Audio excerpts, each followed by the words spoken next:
എളുപ്പത്തിൽ ഒരു ചെറിയ സാമ്പാർ ഉണ്ടാക്കിയല്ലോ. അതിൽ ഞാൻ 3/4 ഗ്ലാസ് പരിപ്പും അതിൽ വെണ്ടക്കായ് അല്ല നേന്ത്രക്കായ് 2 ക്യാരറ്റിൻ്റെ കഷ്ണം ഇട്ടു കേട്ടോ. തക്കാളി ഉണ്ടെങ്കിൽ അതും കൂടി ആയി നന്നായിരിക്കും.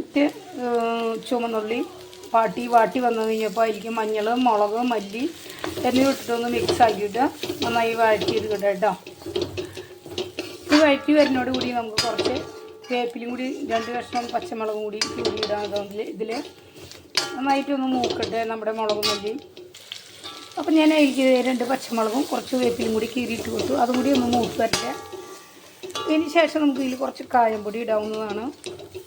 കായം ഒരു കഷ്ണം ഇട്ടിട്ടാണ് ഞാൻ പരിപ്പ് വേവിച്ച് വെച്ചേർക്കുന്നത് കേട്ടോ.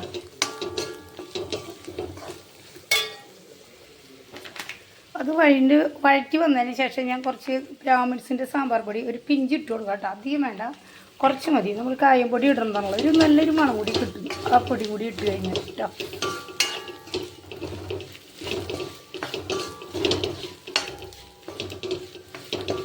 ഇത് നന്നായി വഴറ്റി വന്നിട്ടുണ്ട്.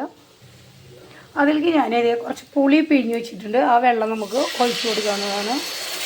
ഒഴിച്ചു കൊടുത്തതിന് ശേഷം നമുക്ക് ഒന്നുകൂടി അത് നന്നായിട്ട് വഴച്ചെടുക്കാവുന്നതാണ് കേട്ടോ. ആ പുളി ഒഴിച്ച് കഴിഞ്ഞ് ഇനി അതിലേക്ക് ഞാൻ വെന്ത് കഴിഞ്ഞാൽ പരിപ്പും കഷ്ണങ്ങളും ഇട്ട് കൊടുത്തിട്ടുണ്ട് കേട്ടോ. ഇനി നമുക്ക് ഇതിലേക്ക് വെള്ളം പാകാക്കിയിട്ട് സെറ്റാക്കാവുന്നതാണ്. ഉപ്പ് കുറവുണ്ടെങ്കിൽ ഉപ്പും കൂടെ നമുക്ക് ഇട്ട് കൊടുക്കാവുന്നതാണ്. ഇനി നമുക്ക് ഇതിലേക്ക് കുറച്ച് കായപ്പൊടി തൂളിച്ച് കൊടുക്കാവുന്നതാണ്. അപ്പോൾ ഒരു നല്ല മണം വേറെ വരും. കുറച്ച് മതി, നമ്മൾ പരിപ്പിലിട്ടിട്ടുള്ളതിൻ്റെ കാരണം ഇട്ടിട്ടുണ്ട്. അതുകൊണ്ട് നമുക്ക് അധികം ആവണ്ട. അധികം കായായാലും ടേസ്റ്റ് ഉണ്ടാവില്ല കേട്ടോ. കുറച്ചും കൂടി വെള്ളം ഒഴിച്ച് നമുക്കിത് സെറ്റാകാവുന്നതാണ് കേട്ടോ. അപ്പോൾ തന്നെ നമ്മളിത് സെറ്റാക്കിയിട്ടുണ്ട്. ഇനി ഇത് നന്നായി തിളച്ച് സെറ്റായിട്ട് വരട്ടെ കേട്ടോ. എന്നിട്ട് നമുക്കിത് കടുക് താളിക്കാവുന്നതാണ്. അപ്പോൾ നമ്മുടെ സാമ്പാർ സിമ്പിളായിട്ടുള്ളൊരു സാമ്പാർ റെഡി കേട്ടോ. അപ്പോൾ ഇനി നമ്മുടെ സാമ്പാർ നമുക്ക് കടുക് ഒഴിച്ചാലോ. വെളിച്ചെണ്ണ ഒഴിച്ചു ചൂടായിട്ട് കടുക് ഇട്ട് കഴിഞ്ഞിട്ട് നമുക്ക് ഇതിലേക്ക് ചെറുതൊക്കെ എടുത്തിട്ട് മുളകിടാം, മുളകിടാം, കുറച്ച് കറി വെച്ചിട്ടുണ്ട്. ഞാനിന്ന് ഇത്തിരി കൂടുതൽ വറവ് ഉണ്ടാക്കിയിട്ടുണ്ട്, വേറെ ഒന്നുമല്ല. ഇതിൻ്റെ പിന്നാലെ തന്നെ ഞാൻ ഇതിലേക്ക് ചട്നി ഒഴിക്കുന്നുണ്ട് കേട്ടോ. ഇഡ്ഡലിയാണ് നമ്മൾ ഉണ്ടാക്കുന്നത് കേട്ടോ. ഓക്കേ,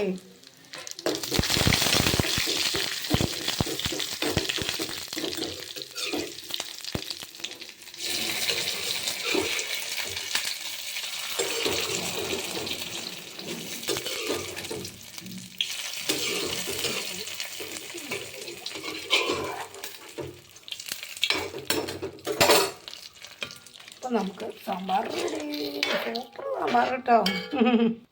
ബാക്കി ഞാൻ കുറച്ച് ഇതിൽ വെച്ചിട്ടുണ്ട്. അതിലേക്ക് ഞാൻ ചട്നിയുടെ തേങ്ങ അരച്ചതും കൂടി ചേർത്തിട്ടുണ്ട് കേട്ടോ. അപ്പം നമ്മുടെ ചട്നി കാച്ചിട്ട് കഴിഞ്ഞു. ഓക്കെ, ഇനി ഞാൻ ഇഡ്ഡലി ഉണ്ടാക്കട്ടെ കേട്ടോ. ഹലോ, അപ്പോൾ ഞാനിന്ന് പോട്ടെ. അപ്പോൾ ഞാനിത് ഇഡ്ഡലി ചട്നി സാമ്പാർ കൂട്ടിയിട്ട് ഫുഡ് അടിക്കുന്നു. സൂപ്പറാണ്, ഹോട്ടലിലത്തെ പോലെ കേട്ടോ. നിങ്ങൾ അതുപോലെ ഉണ്ടാക്കി കഴിച്ച് നോക്കട്ടോ. അടിപൊളി സാധനമാണ് കേട്ടോ.